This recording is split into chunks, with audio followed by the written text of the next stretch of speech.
Hello दोस्तों, कैसे हो आप सब लोग। आपका स्वागत है हमारे संस्थान आरएच कोचिंग सेंटर में। तो कल हम लोगों ने देखा था कि अशोक मेहता समिति तक हमने पढ़ लिया था। ये हमारे ग्रामीण परिवेश का पहला चैप्टर है, पंचायती राज। तो इसे हमने कल अशोक मेहता समिति तक पढ़ लिया था। उसके आगे वाला पार्ट हम आज देखेंगे, सेकेंड पार्ट। तो आज हमारी एक समिति है जीवीके समिति। अशोक मेहता समिति के बाद में आई थी कौन सी समिति? जीवीके समिति, जीवीके राव समिति। तो जीवीके राव समिति राजीव गांधी के सरकार के द्वारा सन 1985 में आई थी। कब आई थी? सन 1985 में ये आई थी समिति। ठीक है। इस समिति ने सबसे पहले पंचायतों का जो चुनाव होता था उसे नियमित कराने की सिफारिश की। उसे नियमित कराने की सिफारिश की। होता क्या था, चुनाव तो हमारे काफ़ी पहले से होते थे, किंतु चुनाव हमारे नियमित तौर पर नहीं होते थे। कहीं के चुनाव 5 साल बाद हो जाते थे, कहीं चुनाव 10 साल बाद हो जाते थे। कोई नियम नहीं इसका था। तो इस समिति ने चुनाव को नियमित रूप से कराने की सिफारिश की थी। और एक इस समिति की खास बात थी, इस समिति ने कहा था कि जो पंचायतें हैं वो 4 स्तरीय होनी चाहिए थी। ठीक है, पंचायतें 4 स्तरीय होनी चाहिए थी, क्योंकि अशोक मेहता समिति ने 2 स्तरीय पंचायतों के बारे में कहा था, जबकि बलवंत राय मेहता समिति ने त्रिस्तरीय पंचायतों की सिफारिश की थी। किंतु जीवीके समिति जो है, जीवीके राव समिति, इसने 4 स्तरीय पंचायतों की सिफारिश की थी। आपके लिए ये इंपॉर्टेंट क्वेश्चन हो जाता है, इंपॉर्टेंट पॉइंट है, क्योंकि पहली समिति थी जिसने 4 स्तरीय पंचायतों की सिफारिश की थी। कौन कौन सी पंचायतें थी? ग्राम पंचायत, खंड पंचायत, जिला पंचायत और राज्य पंचायत। इस समिति ने राज्य पंचायत को अलग से ऐड कर दिया था। ठीक है, क्योंकि इसने कहा था कि राज्य लेवल पर भी पंचायत होनी चाहिए। चलो देखते हैं इसके आगे आपकी समिति है एल.एम. सिंघवी समिति। एल.एम. सिंघवी समिति, इसे भी राजीव गांधी सरकार के द्वारा गठित किया गया था, एल.एम. सिंघवी समिति को। तो एल.एम. सिंघवी समिति का गठन राजीव गांधी की सरकार के द्वारा सन 1986 में किया गया था। तो पंचायतों को संवैधानिक रूप से मान्यता देने की समिति ने बात की थी। तो आपसे क्वेश्चन पूछा जा सकता है कि सर्वप्रथम पंचायतों को संवैधानिक रूप से मान्यता देने की बात किस समिति ने कही थी? तो आपका आंसर होगा एल.एम. सिंघवी समिति। कौन सा आंसर होगा? एल.एम. सिंघवी समिति। आप लोग साथ साथ लिखते रहिएगा, हमारे वीडियो को पॉज कर लीजिएगा या फिर स्क्रीनशॉट लेते रहिएगा। ठीक है। एक और इस समिति की खास बात थी, क्योंकि इसने कहा था कि पंचायतों को ज़्यादा वित्तीय स्रोत प्रदान किया जाना चाहिए। पंचायतों को ज़्यादा वित्तीय स्रोत प्रदान किया जाना चाहिए। इसके बाद एक आपकी समिति आती है, कौन सी? पी.के. थुंगन समिति। पी.के. थुंगन समिति। ठीक है। इसने भी पंचायतों को संवैधानिक रूप से दर्जा देने की बात कही थी। पंचायतों को संवैधानिक रूप से दर्जा देने की बात इस समिति ने भी कही थी। देखिए, आप समितियों को आराम से लर्न करिएगा, क्योंकि काफ़ी इंपॉर्टेंट आपके क्वेश्चन एग्जाम के लिए हो जाती हैं। ठीक है। इस समिति के आधार पर संविधान में एक संशोधन लाया गया था। ठीक है। इस समिति के आधार पर संविधान में एक बिल लाया गया था, जिसे 64वां संविधान संशोधन कहा जाता है। ठीक है। 1989 में इस बिल को लाया गया था, 64वें संविधान संशोधन अधिनियम बिल को। ठीक है। किंतु ये उस समय राजीव गांधी की सरकार थी, उस समय लोकसभा में उनका बहुमत था, किंतु राज्यसभा में बहुमत नहीं था। तो इस बिल को उन्होंने क्या किया, राज्यसभा में तो पास करा दिया, किंतु लोकसभा में तो पास करा दिया, किंतु राज्यसभा में वो पास नहीं करा पाए, क्योंकि राज्यसभा में उनका बहुमत था नहीं। उस समय विपक्ष में जनता दल की सरकार थी और उनका बिल ये पास नहीं हो पाया। तो ये बात यहीं पर उनकी दब गई। इसके बाद राजीव गांधी की सरकार गिर जाती है। राजीव गांधी की सरकार गिर भी जाती है। फिर हुआ क्या कि 1992 में एक और बार संविधान संशोधन विधेयक पारित किया गया, एक और बिल लाया गया, 73, जिसे बोला गया कि 73वां संविधान संशोधन सन 1992। यहाँ से आपका कायदे से पंचायती राज आपका स्टार्ट होता है, 73वें संविधान से, संवैधानिक रूप से। ठीक है। तो 1992 में एक संविधान संशोधन बिल लाया गया, जिसे बोला गया 73वां संविधान संशोधन। ठीक है। तो इसे क्या किया गया, 20 अप्रैल 1993 को राष्ट्रपति शंकर दयाल शर्मा ने मान्यता प्रदान की थी। तो आपसे डायरेक्ट क्वेश्चन पूछा जा सकता है कि जो आपका पंचायती राज अधिनियम था, उस पर किस राष्ट्रपति ने मान्यता प्रदान की थी, उसे किस राष्ट्रपति ने मान्यता प्रदान की थी? तो आपका आंसर होगा राष्ट्रपति शंकर दयाल शर्मा, राष्ट्रपति शंकर दयाल शर्मा। ठीक है, तो राष्ट्रपति शंकर दयाल शर्मा ने सर्वप्रथम पंचायती राज को मान्यता प्रदान की थी। तो 73 में संविधान संशोधन से ही पंचायती राज संबंधित है। ठीक है, पंचायती राज जो है आपका वो 73 में संविधान संशोधन से ही संबंधित है। ठीक है, तो आपसे क्वेश्चन ये पूछा जा सकता है। अब देखिए नेक्स्ट पॉइंट आपके लिए बहुत इंपॉर्टेंट हो जाता है, 3 स्टार इसमें लगा, बहुत ही ज़्यादा इंपॉर्टेंट हो जाता है। देखते रहिएगा, जो आपके स्टार वाले पॉइंट हैं ये आपके लिए बहुत ही ज़्यादा इंपॉर्टेंट पॉइंट है। अब देखिए केंद्र सरकार ने पंचायती राज को 24 अप्रैल 1993 को मान्यता दी थी। कब दी थी? केंद्र सरकार के द्वारा कब मान्यता प्रदान की गई थी? 24 अप्रैल 1993 को मान्यता प्रदान की गई थी। इसी कारण 24 अप्रैल को आपका पंचायती राज दिवस मनाया जाता है। ठीक है, ये आपके लिए काफ़ी इम्पोर्टेंट क्वेश्चन है, कहीं ना कहीं आपको देखने को ज़रूर मिलेगा कि 24 अप्रैल को आपका पंचायती राज दिवस मनाया जाता है। चलिए देखते हैं नेक्स्ट। अब देखिए पंचायती राज का संवैधानिक स्वरूप, पंचायती राज का जो संवैधानिक स्वरूप है उसके बारे में हम देखेंगे। पंचायती राज का संवैधानिक स्वरूप, अब देखिए पंचायती राज को संविधान के भाग 9 में वर्णित किया गया। पंचायती राज को संविधान के भाग 9 में आपका वर्णित किया गया। इसे अनुच्छेद 243 से लेकर के 243 ओ तक वर्णित किया गया। ठीक है, संविधान के भाग 9 में अनुच्छेद 243 से 243 ओ तक वर्णित किया गया है। अब संविधान, भारतीय संविधान के जो है उसमें पंचायती राज को 11वीं अनुसूची में वर्णित किया गया। ठीक है, भारतीय संविधान की जो अनुसूचियाँ हैं उसमें पंचायती राज को 11वीं अनुसूची में वर्णित किया गया है, जिसमें कुल आपके 29 विषय शामिल हैं। जिसमें कितने विषय शामिल हैं? आपके 29 विषय शामिल हैं। ठीक है, चलिए देखते हैं नेक्स्ट।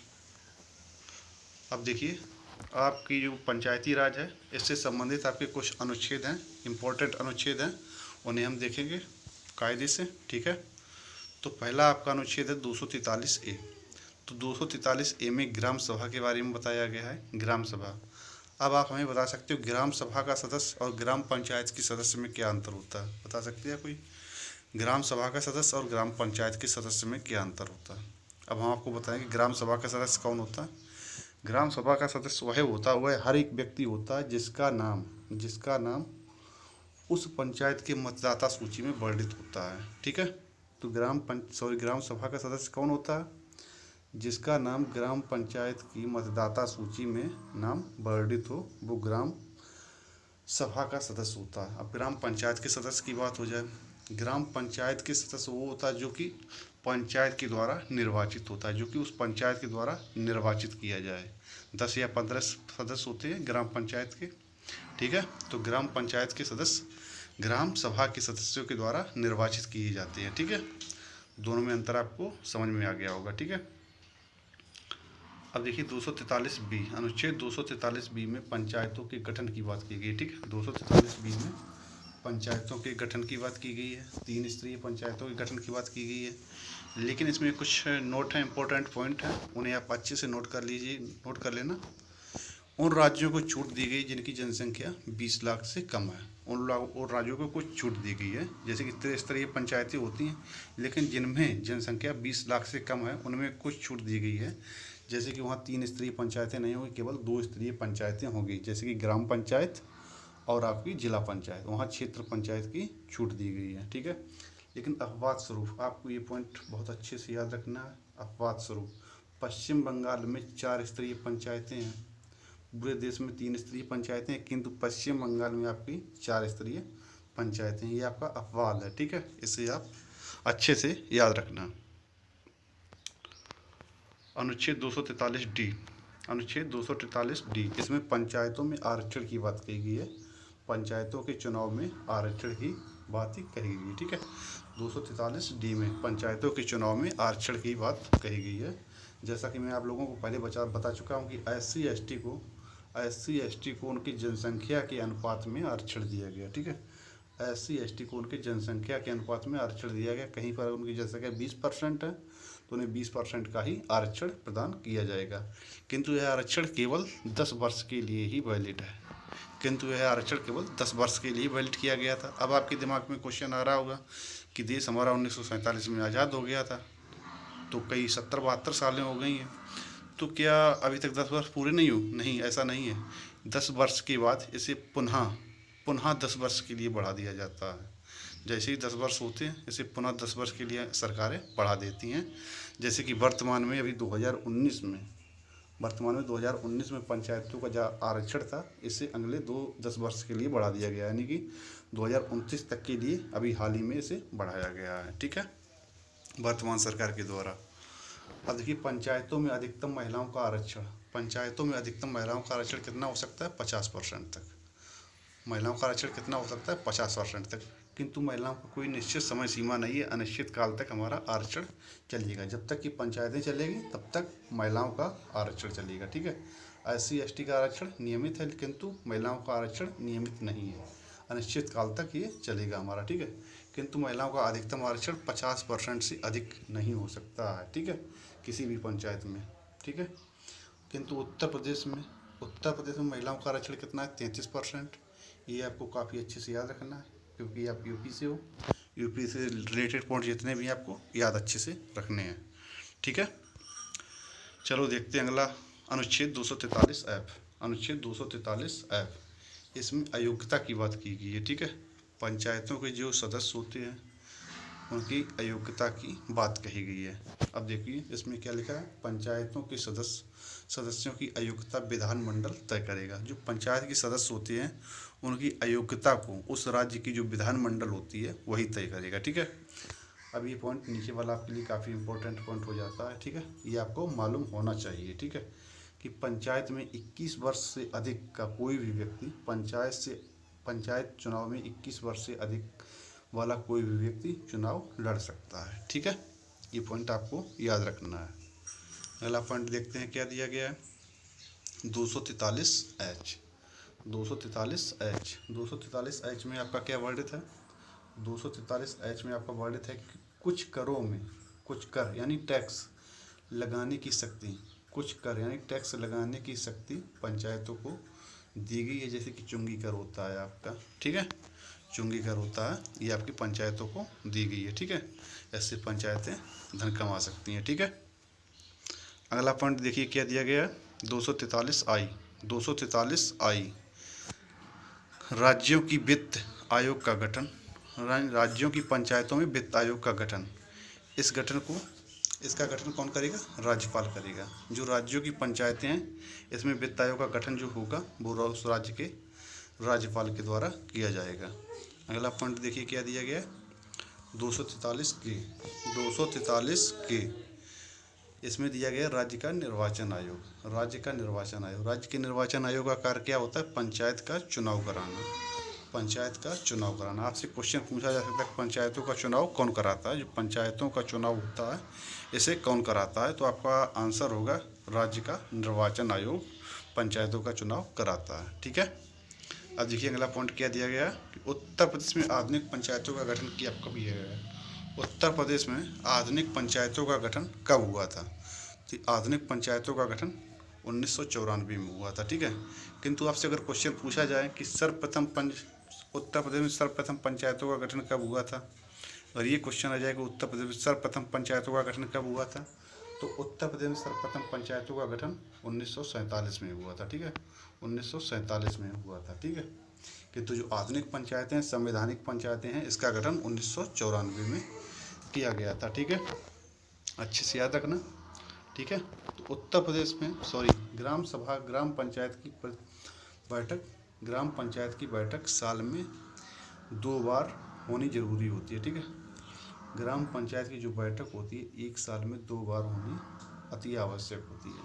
ठीक है, साथ ही इसके कुछ पॉइंट और हैं जिन्हें मैंने नोट नहीं किया, आप लोग नोट कर लीजिएगा, नहीं तो सुन लीजिएगा, इतना इम्पोर्टेंट नहीं है। ठीक है, जो आपकी 2 बार बैठक होती है इसमें ग्राम सभा के सदस्य और ग्राम पंचायत के सदस्य जो होते हैं वो भाग लेते हैं। ठीक है, तो होता क्या है कि अगर ग्राम सभा के सदस्य यानी कि जिनका नाम उस मतदाता सूची में वर्णित है, उस पंचायत की मतदाता सूची में नाम वर्णित है, यदि उन्होंने पंचायत की बैठक में भाग लिया है, यदि 2 तिहाई सदस्य भाग लेने वाले 2 तिहाई सदस्य यदि प्रधान के खिलाफ अविश्वास प्रस्ताव पारित कर दें अविश्वास प्रस्ताव पारित कर दें तो उस प्रधान को अपने पद से हटना पड़ेगा।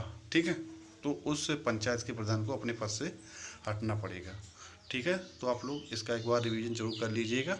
इससे बाहर आपका क्वेश्चन बिल्कुल भी नहीं जाएगा। काफ़ी अच्छे से मैंने इन नोट्स को तैयार किया है। ठीक है, आपका जो भी डाउट हो तो वो हमसे पूछ सकते हो। हमारा नंबर भी आपको डिस्क्रिप्शन में मिल जाएगा। ठीक है, जय हिंद, वंदे मातरम।